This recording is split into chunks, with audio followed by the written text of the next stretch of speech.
Bonsoir à toutes et à tous, bienvenue dans cette nouvelle édition de votre journal de 22h dont elles sont les faits marquants.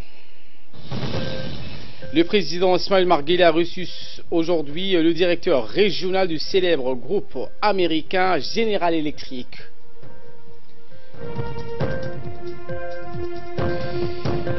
Et ce crash d'avion qui a fait 189 personnes à bord, le Lion Air, a été probablement donc endommagé. Voilà pour le sommaire. Merci si vous nous rejoignez sur Télé Djibouti. Le président de la République, Ismaël Marguerite, a reçu aujourd'hui, en milieu d'après-midi, une délégation de la célèbre société américaine General Electric, dont plusieurs responsables, notamment le directeur régional, M. Philippe Dongier, sont actuellement en mission d'études et de prospection à Djibouti. La société General Electric est un conglomérat de renommée mondiale qui est spécialisé dans la réalisation d'équipements pour la production, le transport et la distribution des énergies. Les discussions entre le président Guélé et le directeur régional du célèbre groupe américain ont essentiellement porté sur d'éventuels projets de coopération entre nos deux pays et la société General Electric. L'accent a particulièrement été mis sur les possibles partenariats que les deux parties peuvent entériner ensemble dans le domaine des énergies renouvelables, notamment l'éolien et la géothermie. À l'issue de ces entretiens avec le chef de l'État djiboutien, M. Philippe Dongier a révélé à la presse combien son groupe était disposé à accompagner Djibouti dans son programme visant à recourir d'ici 2021 à une énergie exclusivement propre. Nous avons fait une revue ensemble des possibilités de coopération entre cette grande entreprise, une entreprise historique américaine, General Electric. Leur équipe est là et je préfère de passer la parole à eux. Mais on a fait une revue avec le président de tout ce que General Electric peut faire pour promouvoir le développement de ce pays. Donc General Electric est une grande société d'origine américaine qui fournit en fait plus de 60% de l'électricité en Afrique. Nos équipements sont utilisés dans plus de 60% des projets en Afrique. Djibouti a une stratégie, une vision Djibouti 2035 et qui bien sûr repose sur l'électrification, la production d'électricité à plus bas coût, afin d'être plus compétitif pour l'industrialisation et Djibouti comme un centre commercial en Afrique de l'Est. Donc dans ce cadre-là, General Electric est intéressé à étudier comment on pourrait être un partenaire de Djibouti dans cette stratégie d'électrification. Nous travaillons dans plusieurs domaines d'électricité, l'électricité sur la base du gaz, sur la base des fuels lourds, les éoliens, le géothermique. Et nous nous sommes intéressés à voir quels pourraient être les projets concrets que nous pourrions éventuellement réaliser ici à Djibouti. Le ministre de l'Énergie, chargé des ressources naturelles, M. Younous Ali Guédi, qui a pris part à la rencontre, a succédé la parole à M. Philippe Dongier. Dans son intervention, le ministre djiboutien s'est réjoui du séjour de travail qu'effectue le directeur régional de la société américaine General Electric chez nous. Nous sommes fiers d'abord de ce nouveau partenariat économique des États-Unis. Et la preuve, on est aujourd'hui que nous avons accueilli General Electric, l'un des leaders mondiaux que je vous ai dit, des matériaux et équipementiers électriques. Donc nous avons essayé de discuter comment nous pourrons développer un partenariat économique dans le secteur de l'énergie. Mais aussi dans une coopération générale qu'est le secteur de l'énergie, les énergies renouvelables en premier lieu, la géothermie, le solaire et l'éolienne. Sachant que General Electric est bien située en Afrique, car elle est l'un des équipementiers, ou si je puis dire, les premiers équipementiers de matériel énergétique ou de centrales énergétiques en Afrique. Donc nous avons essayé de discuter de tous les projets en cours en République de Djibouti dans le secteur de l'énergie. Et nous sommes convenus d'un commun accord de développer en partenariat avec nos autres investisseurs nationaux et internationaux des projets énergétiques avec General Electric. Également dans l'actualité, le ministre de la Santé, Dr Jamal Maouki, a réceptionné une seconde centrale d'oxygène dans l'entrepôt de Picadouze en présence du directeur de l'hôpital Cheikh Moussa Ibrahim et du directeur de l'hôpital Pelletier Hussein Mohamed ainsi que de nombreux cadres du département. Il s'agit de la deuxième centrale de production d'oxygène qui couvrira les besoins en oxygène médical des structures hospitalières de la commune de Belbala et des 5 régions de l'intérieur. Le ministre de la Santé a procédé à une visite guidée des composantes de la centrale d'oxygène avec les explications et les éclaircissements du technicien biomédical de l'hôpital Pelletier. L'installation de cette centrale d'oxygène sera effective avant la fin de cette année pour renforcer la première centrale récemment inaugurée à Pelletier en doublant la capacité de production d'oxygène médical pour parvenir à l'autosuffisance en matière de production d'oxygène d'ici la fin de l'année. Les besoins en matière d'oxygène des structures du ministère de la Santé qui sont au niveau des régions de l'intérieur et de la commune de Belbala. Dans un délai d'un mois, cette usine va être installée et être opérationnelle. Le ministre de l'Éducation nationale et de la formation professionnelle, Moustapha Mohamed Mahmoud, a reçu ce matin 30 jeunes issus des centres de formation professionnelle et technique qui doivent se rendre au Maroc pour améliorer la maîtrise des métiers de leur choix. Ils bénéficieront d'une bourse de formation de 2 ans dans des centres et instituts plus outillés dans divers domaines tels que le bâtiment, l'électrotechnique, la maintenance automobile, la métallurgie, l'énergie ou l'hôtellerie. Ils devront acquérir un brevet de technicien supérieur à l'issue de leur formation de 2 ans. C'est la seconde promotion du genre à se rendre au royaume chérifien. L'envoi de ce jeune en formation à l'étranger répond à la stratégie de valorisation de la vie professionnelle soutenue par le président Guelleh. Ces jeunes doivent quitter demain la capitale pour rejoindre Rabat et d'autres villes marocaines où se trouvent les centres de formation spécialisés. Rappelons que notre pays est l'un des signataires de la Convention de partenariat des pays africains subsahariens pour le développement et la formation technique et professionnelle. Je remercie le ministre aussi. Il nous a bien réunis, on a fait des réunions ce matin, on a bien formé des conseils.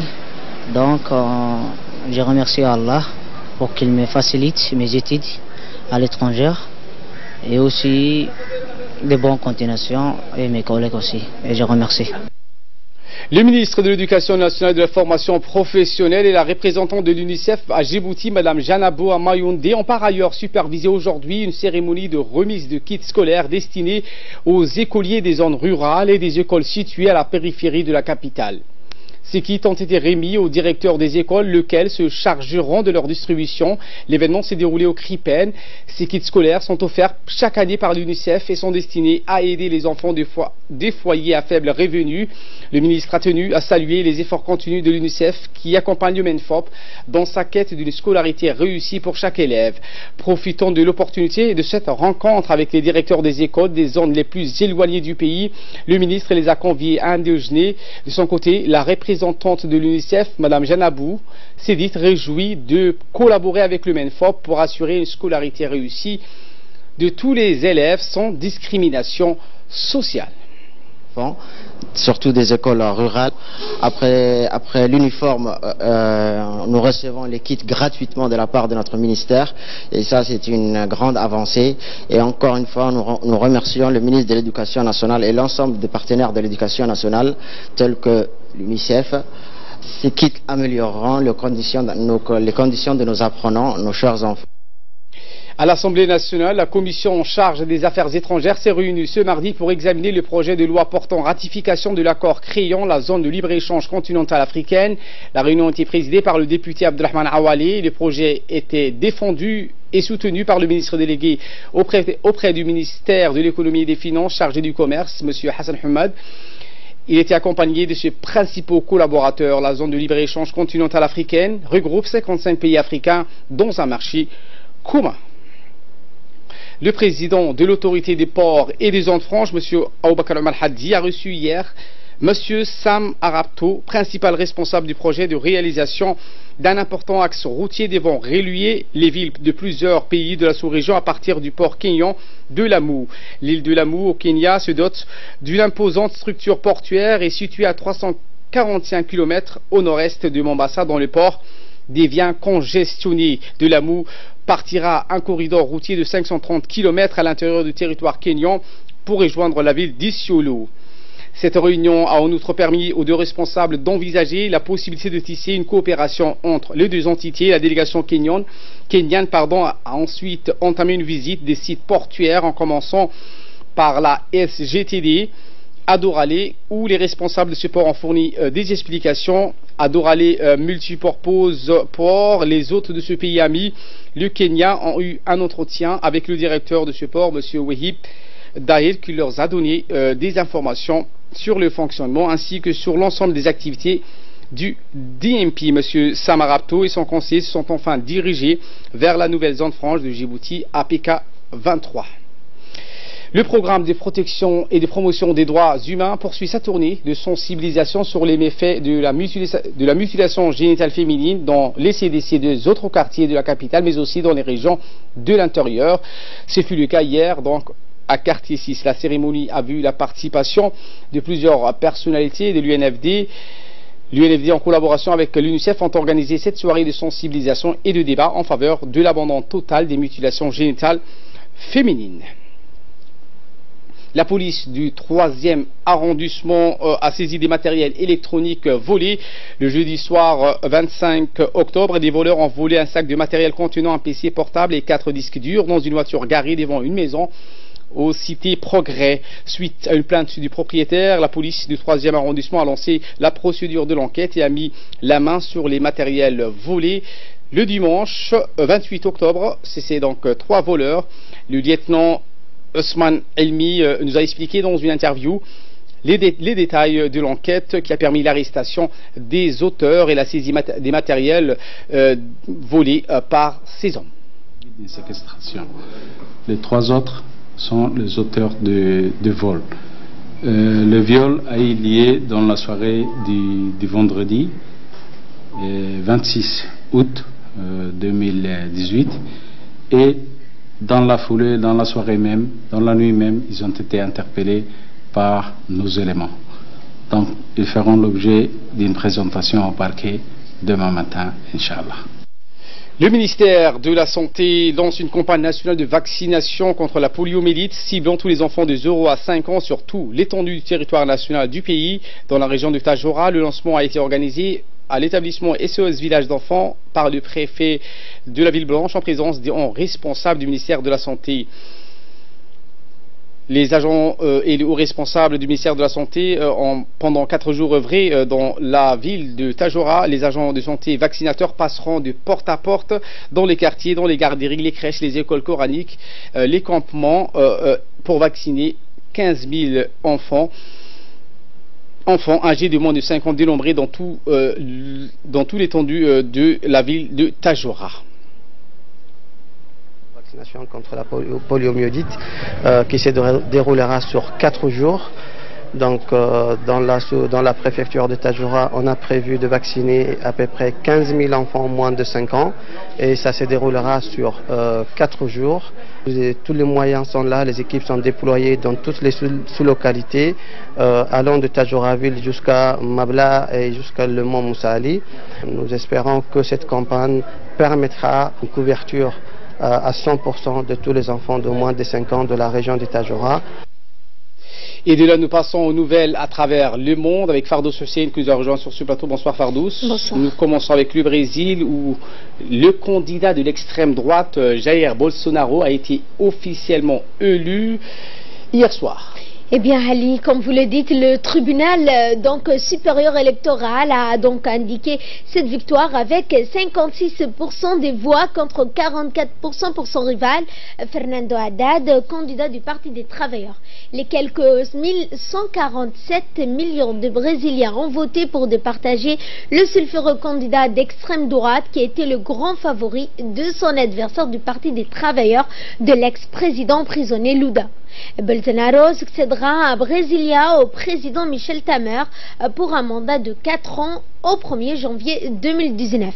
Dans un pays miné par la violence record, le marasme économique, une corruption endémique et une crise de confiance aiguë dans la classe politique, Jair Bolsonaro a réussi à s'imposer comme l'homme fort à poigne dont le Brésil aurait besoin. Et en Indonésie, 189 personnes à bord du vol Lion Air sont probablement Fardous mortes.